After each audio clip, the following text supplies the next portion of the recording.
Welcome back, everybody. Once again, I've got Nabil and James with me. How you guys doing? Horrible. Absolutely horrible. My team is in shambles. It's good to see you both. It's good to see you. Nabil, how about I you? mean, right now I feel pretty good, but every time I feel good going into a week, I get wrecked. So yeah, let's see what we're. I feel pretty good. I feel pretty good. Good weekend. We I'm a little hungover. talking a little hungover. Good, only a little hungover. We were talking right before we started recording about how this is probably the worst injury season ever, as far as in the history of Splatty League, as far as just key players going out. Because James, I feel horrible too. Like my own roster is in shambles, but I'm second place in points and second place overall. Like I don't feel like I can complain, but like, yeah, your team is not doing good as far as staying healthy goes. No, the receivers are dropping out left and right for different reasons. Julio's been, if I had one wish, I could go back and pick Cooper Kupp instead of goddamn anyone else. Yeah, I feel like a lot of people across all of fantasy football are feeling the exact same way.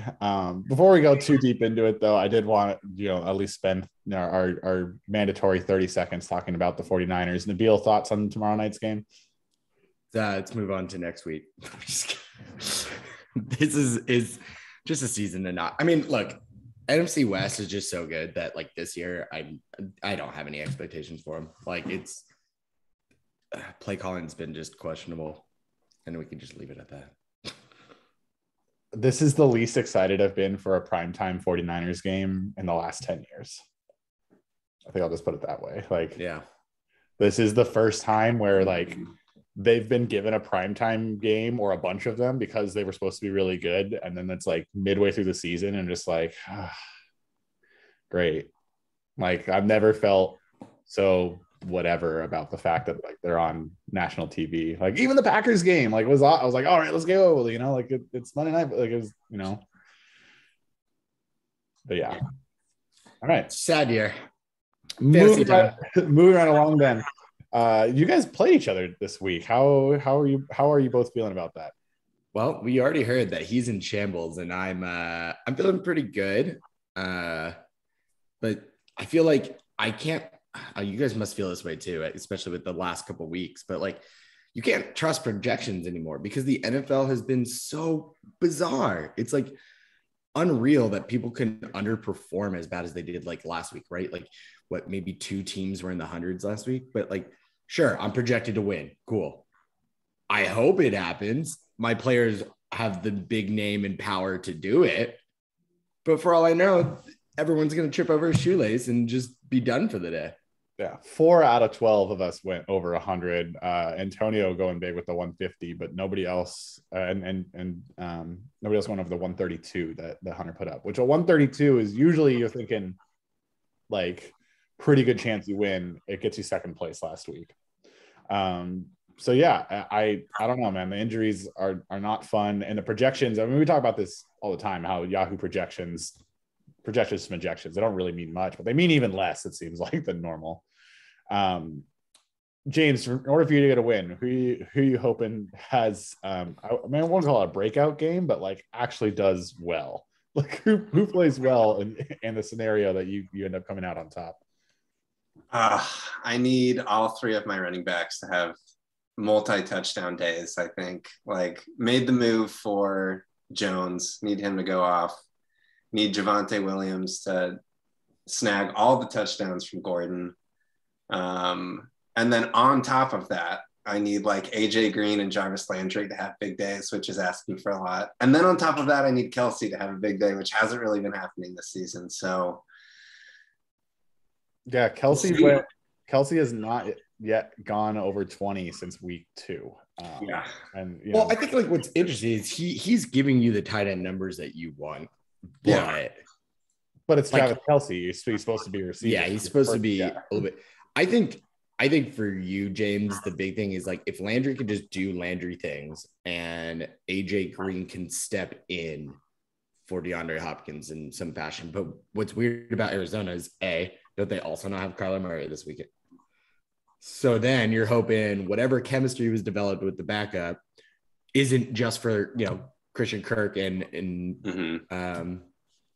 was it Rondale Moore? Like those, I mean, those might have the better, but I don't know. I feel you. I feel like you got to get your wide receivers going. Honestly, for this pod and just our friendship in general, this should be a close battle. Like if it goes either way where one team blows up, that's like not as fun. Like we need to have something that we complain about for the next year of being like just a point apart. That's the only way it's gonna be worth it. Well, you have to put Odell in, right? And make it a Monday night matchup. We'll see. It's that over Cooper though, who's also coming back right now, and that's yeah. I mean, or you only play one of the running backs, but Fournette's definitely become the main guy in Tampa Bay, so I don't see how you can't start him. I feel like you really dodged something there with the Dalvin Cook news, which I don't want to go too deep into that. I think that's beyond the scope of our pod, but like there's a chance that Dalvin Cook just doesn't play the rest of the season. Yeah, but I think a lot of that, they got ahead of it. They're not thinking that's going to stick because they were releasing like, hey, like we've done our due diligence. This is probably going to come out. And within like the next day, the complaint came out. And yes, we are not like at all qualified to talk on this, but like, I'm just saying it seems so different than what we've seen in the past. Yeah. It sounds like a lot what happened to Ezekiel Elliott, was it 2 years ago, when his girlfriend was just pissed off that she didn't get invited to the birthday party. Like that's where I feel we're in that realm. Right. And I just mean from a fantasy perspective, like you dodged one. Like Cook could have very easily just been like suspended indefinitely. Good thing I have Alexander Madison. Yeah, but like Madison is definitely not as talented as Dalvin Cook. Right. Is that. It's nice to have the handcuff, but it's still a drop. I mean, what I'm hoping for you, Nabil, and I'm not rooting for Nabil James. I'm just saying, like, it would suck if like this actually does affect Cook on the field. Like if it's clearly like, oh, he's like not playing. I mean, last week he didn't perform well either, but yeah, I agree. Like, yeah, I think what's interesting though, and I kind of separately talked to, like he hasn't, like, if you really look at it, he hasn't, I know some of those are injury weeks, but like he hasn't been, even though he's like the second ranked running back right now or whatever, or people at least for rest of the season have him that way, but I think so. Yeah. Only 2 times has he scored a rushing touchdown, which feels like that's going to change. Because the flip side of this is, what if this has been weighing on him and now that it's out in the public, he's able to kind of just like, mentally focus more on football? What if this ends up being a really good thing? I don't know what way Dalvin Cook's going to break, but it feels to me like, he hasn't, he's basically projected for about 21 points every week. He's only hit that twice. It seems like it's time for him to either like step up and become become the top 3 pick that he was in our league, or, is he just another bust player? Super interesting to me to see how that turns out. And then on your side, James, like Kelsey's actually having a hell of a year as far as tight ends go. He's just projected to do so much more every week than he does. So to me, those are like, yeah, it's like the Steph effect. Like he scores 30 and you're kind of like, did Steph have an off shooting night? And you're like, I guess he put up 35 points. Like Kelsey will get you 17 and you're like, okay, thanks, I guess. And you're like, any other player, and you're like, sweet, 17, I'll take it. 7 must be really nice to get 17 out of your tight end slot. That'd be great. I might as well have started Rob Gronkowski, who is not playing football this weekend. But one thing too, though, with Mahomes on the roster for Nabil, it's going to be tough. If Kelsey's the only one who does well for you, James, it's like that means Mahomes is probably going to have a great day as well. So yeah, I think the running backs need to step up for you. Super interested to see how this goes. It's like, is that why I made that trade? I don't know. Just for one match? I mean, I needed a quarterback for sure, but speaking of Kelsey, I was like, well, he does happen to be on one of the teams that are tanking. And so that's why I made the move after a handful of days of negotiation with Ryan. So no, I'm sure all of us were part of those conversations with Ryan. James, if you're in the market for a quarterback, I all of a sudden have 3 good ones that are all actually healthy and playing. So let's go offline. I I'm in the process of seeing what happens Monday night to see if Trey Lance gets the nod moving forward. Fair enough. That would do wonders for me. Fair enough. What else is going on around the league? I want to ask this question. Is it inevitable that Hunter gets the 1 seed? Yeah. We have 5 weeks or 4 weeks? 5 weeks left, including this weekend slate. Yeah. So he's currently leading the league in points. He's in first place all by himself record wise. So the only one who realistically has a chance to catch him for the 1 seed is myself. And I just don't have the roster, I don't think. He did finally pass me in total points. He's got a 40-point-ish lead, which isn't insurmountable by any means. But like, is there a way that he actually loses multiple games and drops the points lead by enough that like myself or maybe Antonio? Just look at his schedule. I mean, we can so that's like one thing I texted you, Chris, like earlier this week, right? Just talking about my chances for playoffs. But I think a lot of it is, look, we officially now have 2 tanking teams. So you could look at it as 2 bye-week teams that are almost guaranteed wins going up against them. And does Hunter play any of them? And it appears he at least plays Devin week 14. So you can throw that as a win. And he plays Jenks. So that's another bye. Yeah. Well, that's rude. Well played, though.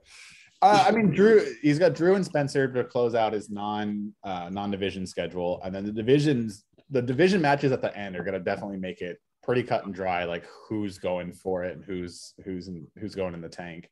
I mean, yeah, I don't see a way that I feel like even 100 goes 3-2 down the stretch, right? Like that means that 10-4. That means I have to go 4-1 to catch him and pass him in points, or anyone else would have to go undefeated and catch him in points. And what's your schedule look like then?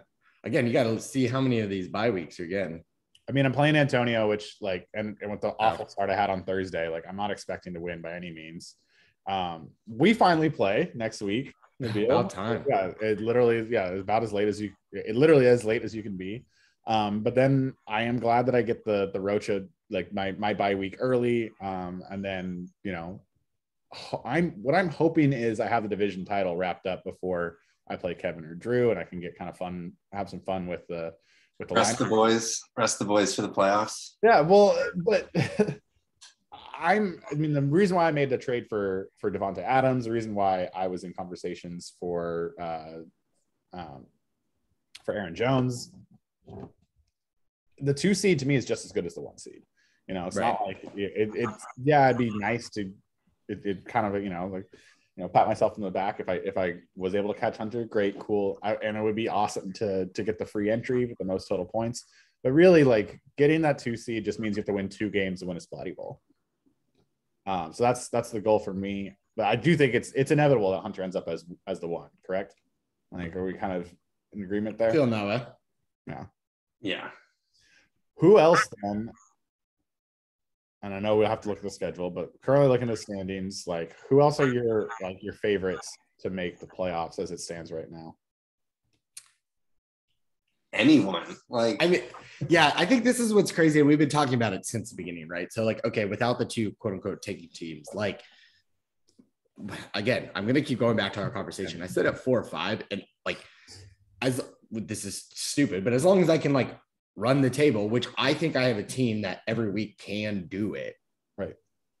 Then, I feel like I have a pretty good playoff shot, but everyone's team is pretty good. And again, it's been so unpredictable this season that like, man, okay, if I win this week, cool, then I'm good. But if I lose that following week, I think that's losing enough momentum where we also have a trade deadline at the beginning of December that like, if you need to start getting picks for next year, like you might have to, unless you like keep going even. Cause I'm wondering like, what's the cutoff for playoffs? Like, what do we think it's going to be? And I guess you could do projected playoff, but I'll pull that up in a second. James, your thoughts?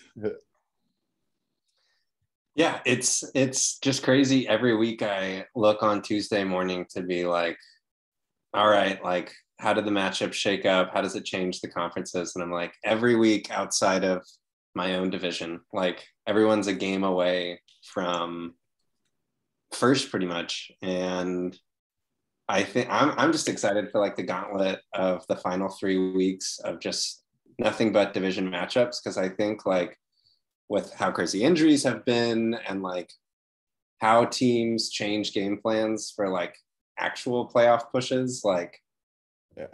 anyone has a shot, particularly in the slow brew division. God. Oh, absolutely. Yeah.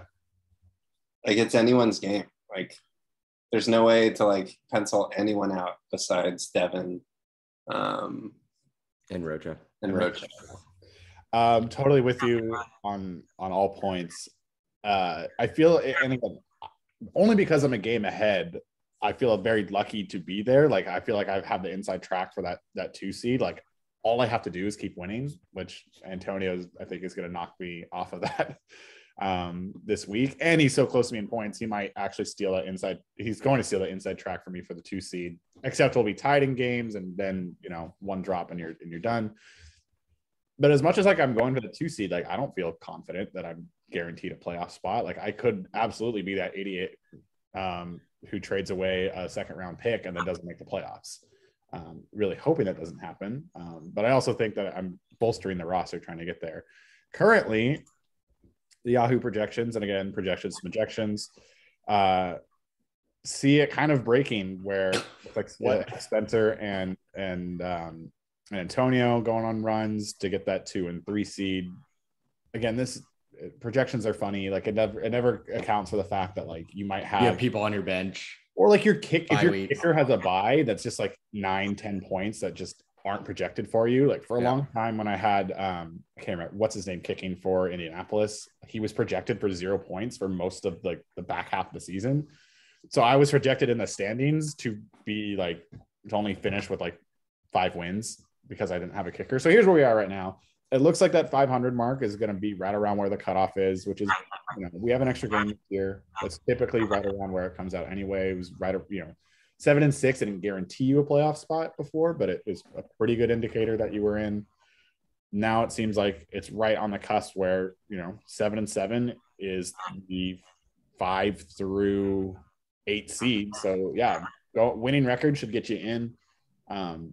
Losing record probably does not, and right at 500 is going to be right on the cusp. The AFC. Say that again. We are the AFC. Yeah, exactly. We are the AFC. Well, and now with real football going to 7 playoff teams too, though, like that's literally like if you're 7th out of 16, or essentially almost, like 8 is the only one in the top half that does not make the playoffs. We're going to see a lot more mediocre teams make the playoffs in real football, which is why I am still holding out a little bit of hope for the 49ers, because they're technically only like a game out of the wild card right now, despite a terrible record. But yeah, I did have a couple other things. We're going to transition kind of hard here. Wait, can I quickly ask something? Yeah, and then, go ahead. Like I said, I'm going to have to jump off early. So sorry, listeners, you're going to miss me towards the end of this conversation. But the real thing is, okay, so we look at this, right? Top of each division makes playoffs. So you have Hunter, yourself. And then, I mean, is it possible that 3 of the slow brew competitors are in playoff as well? Is that the direction we're moving? I mean, according to these projections, no, but it could work out that way, that every wild card spot ends up being the whole slow brew division. That's entirely possible. I mean, I suppose we are, because we are playing a bunch of divisional matchups, it's less likely because you're more, you're going to win or lose that way. But you would basically need Travis and James and Drew to all kind of like lose the next 2 weeks for you guys not to cannibalize yourself in the last 3 weeks, I think. But we'll see. Yeah. Interesting. All right. Go ahead. Yeah. Hard cut. Where we go? So two things, and we'll start, since we're talking about the divisions. We kind of talked about towards the beginning of the year, middle of the year, different times. What do we want to do with divisions? Do we want to shake them up each year? Do we want to keep them the same? The more that we're going into the season, the more I'm thinking it just makes more sense to keep the divisions the same going into next year. And maybe we have a realignment at some point. But I don't know. Like, it seems like I don't necessarily want to have my extra 3 games be against the same 3 guys for 10, 20 years. Like, we should shake it up at some point. just because it's gonna get boring. Like if I'm always playing Kevin and Drew and Rocha twice, like yeah, like we will start, create those rivalries, and that's fun. But also like we're not like regionally based football teams, that like it's not like we're worried about like limiting travel or like creating like a fandom that understands who like our biggest opponents are or anything like that, right? However, it feels to me like the more and more fair thing to do would at least be to run the same divisions as they are for a couple of years. But when do we figure that out? I'm not sure. I'm open to hearing thoughts on it. And Nabil, I know you got to go soon, so why don't we hear from you first? Yeah, I'm going to kind of go back to some sort of relegation styled mix up, I think could be, and you do something like every 3 years or something. Because I agree, like having a consistent division for a couple of years just to really develop some like internal rivalries and it's a little more fun in that way. But I feel like you can do something where then you take the bottom 2 of each division, scramble them up, throw them into the remaining 3 divisions, and then you just get new divisions. And then, because you never know exactly how it ends up. And how do you determine at the end of 3 years, you can do combined, you could do combined standing or combined record over a 3-year period. Good. Yeah. I mean, there's a lot of ways to do it. And I like, yeah. So were you saying we would scramble that up every year, every couple of years? Like what would, I was envisioning at the very least, like you could do it every year. And I think it would be kind of interesting, but again, to develop that kind of history of it, I do think of every 3 years or so. That way, again, you have history with your opponents and trades that might impact. You're no longer looking at trades internally at like, oh, cool, it's just this season. It was like, well, crap, if I give them this keeper, I'm going to have to play that keeper for the next 3 years. And I'm not about that. Right. So like, I think it kind of adds some more, I don't know, fun over a period of time if you extend when we randomize. Totally. James, what about you? Yeah, I think it adds a fun component that whoever's dominating a division potentially has traded away a bunch of picks. So like Devin is quickly going to become like a powerhouse next year. And right. So I think there's like a lot of fun with that, like the year-to-year fluctuation within divisions. And then I think the 3 years makes sense. And then maybe whoever was the most successful manager over that 3-year span is in charge of realigning divisions, however fun way they want to do that. It's like a mega thing, like draft order, but so, well said. Blown up. Yeah, I have a way with words. Yeah, I know. So one thought I had that to kind of like keep the division fresh, but also like hold on to some amount of rivalry that we're building would be kind of doing like a toilet bowl style where like only the last place manager gets like booted from the division. And so there's 3 teams that change divisions every year.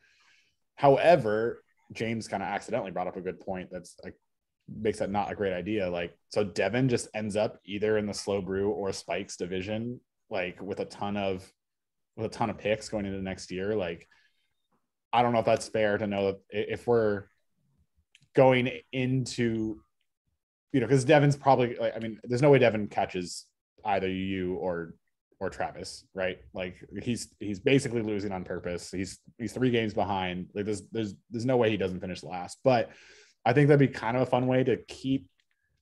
And maybe we just go into next year saying divisions are the same, and then we run this in following years where only the last place manager gets booted. We essentially flip a coin to figure out, which way the rotation goes, because there's only 2 ways to reshuffle them. And we go that direction as far as like mixing up the divisions, but then the top 3 teams all stay the same.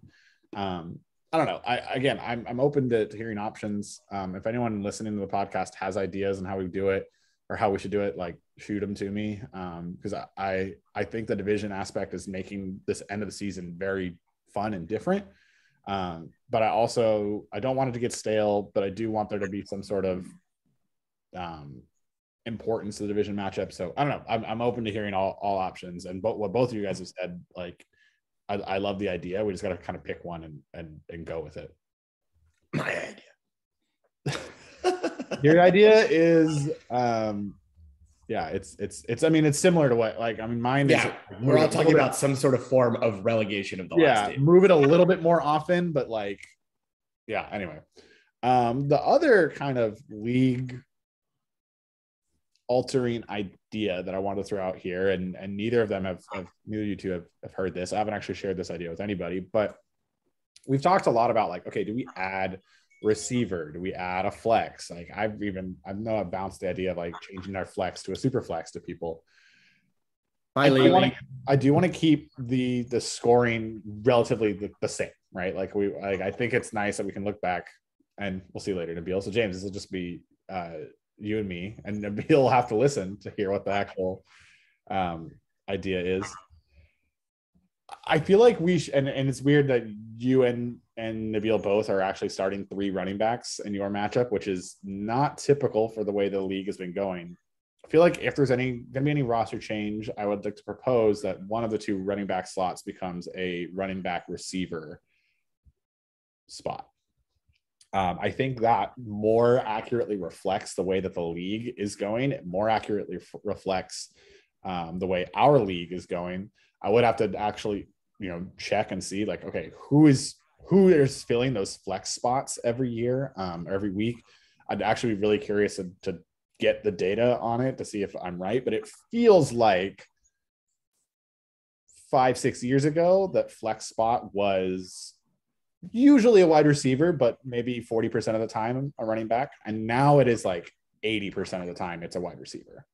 And I don't have any actual numbers to back it up, but I would like to actually find out what those numbers are. But to me, I think switching that second running back to a running back receiver more accurately reflects how the NFL is going and what's available in fantasy. This is by no means a binding agreement, but what are your thoughts initially on a change like that? Yeah, I kind of like it.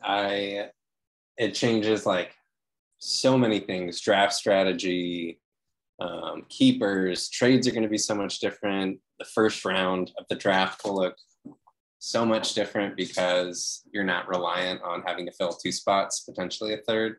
Mm-hmm. But I'm open to it. I thought you were going to go in the direction of like maybe adding a second quarterback spot, which is something I'm always interested in because like quarterback's the most important position in football, but in fantasy you can kind of punt it.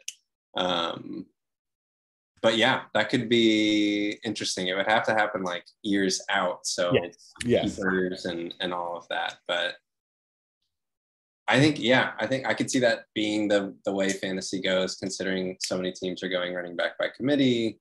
And yeah, it caught me off guard. I wasn't expecting that suggestion. What makes it funny is actually like teams use more running backs, but that makes fewer of them fantasy viable. Mm-hmm. So it actually you build your roster a little bit differently. It does allow you to go a little bit deeper in receivers, which I feel like our league does an incredible job of knowing that, like, what's his name? Like Tony for the Giants. Like I remember like seeing him on like a trending thread in Reddit and like, ooh, who's this Tony guy? Like, I'm gonna go add him. Like, no, and like he was already on Kevin's roster. I'm like, oh yeah, he was like drafted by Kevin in the I was like, oh yeah, duh. I just like I had no idea who he was back then too. So yeah, I mean, it definitely changes things. And a point you brought up, like this is not happening even next year. Like we need to, like, the earliest that this could be implemented, in my opinion, is like if we decided now that we're okay with it, would be going into the 23 season. Like we can't just totally change roster complexion when we've been making trades and stuff all year based on assuming the roster is going to be the same. I've played in leagues where the rules have changed after the draft and shit like that. Like we're not doing anything like that. There's too much at stake here. I did want to to your point on the second quarterback. Something else I've kind of thought about is, do we change our flex to a super flex and then probably have to do something else to kind of keep the score balance. I'm not sure, but the super flex, meaning like, you could play a second quarterback in that flex spot. You don't have to, because going to a true 2 quarterback system, I think with 12 members in the league, like there literally are times where, like when there's 6 teams on bye, that means that there are actually only 26 quarterbacks playing, like, that are starting that week, and there are 24 quarterback slots that need to get filled. Like, that just seems icky to me. Like, it doesn't make for a good league, which Superflex allows you to play a second quarterback instead. But again, that changes the historical point output by quite a bit if we just start adding positions in. So I don't think that'll ever be a case unless we decide to just totally blow up a lot of other things in the league. But I'm glad to hear that my crazy idea didn't have too much pushback, at least initially. Well, Nabil wasn't here, so I'll have to see what he says. I'm sure he's got many, many hard opinions on the matter. Yeah, I am sure he does as well. It does make it makes it's interesting though, right? Because like right now you can start up to 3 receivers, and then all of a sudden you can start up to 4, and the minimums too of only having to start 1 running back. Like, I don't know if that's actually good for the league. Is that going to decrease the amount of trades that happen? I don't know. It's something to think about. And again, just like with the division realignment, I'd love to hear anyone listening chime in and give me their opinion on what's going on. Because ultimately, again, this isn't my league; it's ours. Oh, I know, right? Yeah. Well, I'm bummed that Beal had to drop because I feel like there's not a ton more to go over. Do you have any bold predictions for this weekend? I know, and we're recording this, by the way, local time in Pacific. It's almost 8:45 on Sunday morning. So by the time all of you listen to this, we'll have a lot more information on how Sunday went. I don't know how you say that when, like, how are you listening to this? If you're listening to this before the games kick off, like, impressive. I'm not sure if I'm even going to get this uploaded before games kick off. But bold prediction for this week for the league going. I have a bold prediction in mind. If you don't have one off the top of your head, I can go. But if you're ready, let's hear it. No, I threw one together while you were talking. Perfect. Trey Lance will have more fantasy points than OBJ in the Monday night game. Bold. I like it. I also would, as much as Nabil would give me shit for saying this, I hope that happens because, look, I'm not anti Trey Lance. I'm really excited about him. I think he's going to be a great player, and I also really like Jimmy Garoppolo. That's all. But if Trey Lance has more fantasy points than OBJ, that is a good thing for the 49ers, assuming it's not garbage time points. Yeah, or injury or anything. Yeah. So I like it. My bold prediction is that we will record another podcast in the next 2 weeks. Before the playoffs, yeah. Before playoffs, we will be back. It's funny. That is my bold prediction, that we actually will get another pre-playoff recording in here. I think it'd be good to talk at least one time before the all division matches happen, because once we get through 11 weeks and we're going to be sitting at it's only division matchups left, you can really actually the puzzle piece, the pieces will start to come together a bit. We'll see a little bit more, by that point Hunter will probably have he'll have a playoff spot locked up. Mathematically, he'll basically be able to buy, but Slow Brew will have a little bit more information, and I'll be super excited to see those matchups going.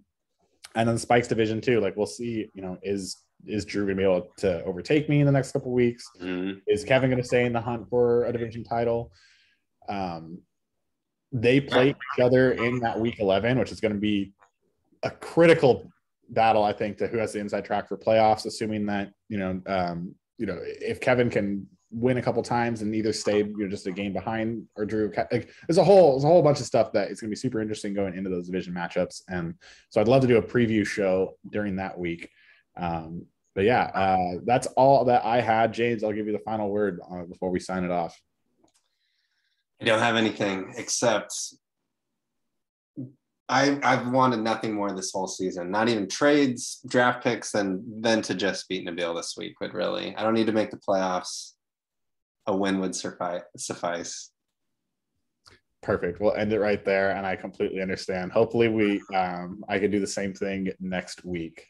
Thanks, James, for being on, and thanks, Nabil. Sorry I had to drop, but we'll see y'all next time. Thanks for listening.